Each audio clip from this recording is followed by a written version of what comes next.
Hello! It's me again, Mermaid Anika, and this is another mermaid vlog. So finally, nag-arrive na kami dito sa Hong Kong International Airport.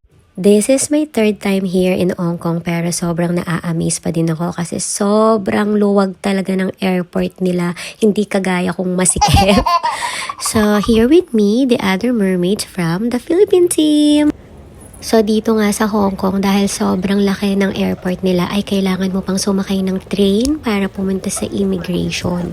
Pero syempre, hindi nyo kailangan kabahan kahit mag-travel kayo alone kasi kumpleto ang mga signages at sobrang organized at clear ang mga direction kung saan kayo pupunta. Guys, nasa MRT tayo.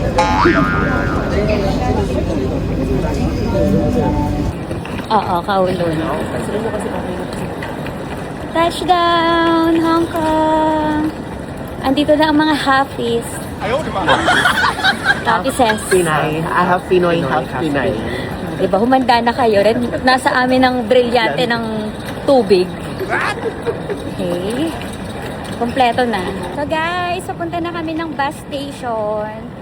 So dito sa Hong Kong, kahit first time mo, huwag kayo matakot kasi hindi kayo maliligaw.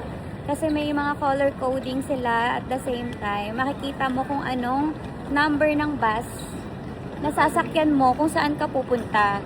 Reminder, kapag ka midnight na, sarado na yung bus ticket booth. Kaya sa mismong bus na kayo magbabayad. Kaya naman make sure na meron kayong cash or kaya naman sariling credit card. Kasi one credit card, one passenger.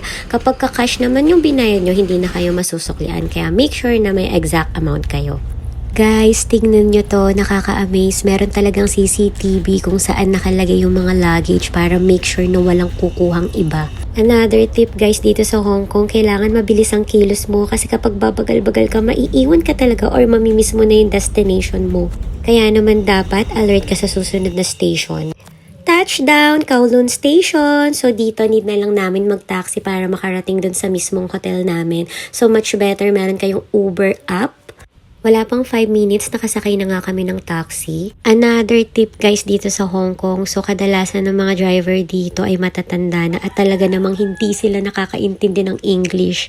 Kaya naman make sure na merong translation sa Chinese kung saan yung location ng pupuntahan mo. Kasi hindi talaga nila maiintindihan yung English version. Kailangan talaga naka-Chinese character. Thank you. Thank you. Room tour! Nandito na kami. Sobrang spacious ng room namin at sa napakamurang halaga. So, ito yung 2 beds. May sariling aircon. Nakakatuwa. And then, CR, may hot shower. May beanbag pa dito, guys. And then, wow, dalawa yung CR.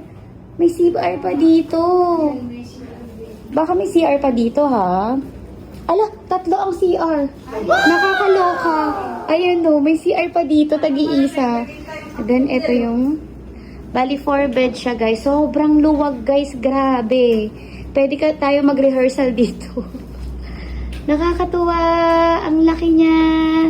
Time check. It's already 4 a.m. Akala ko makakapagpahinga na ako pero bigla akong naalala na kailangan kong gawin to. Yung start ng event namin bukas ay 12 p.m. Kaya naman abangan nyo ang aking susunod na mermaid vlog!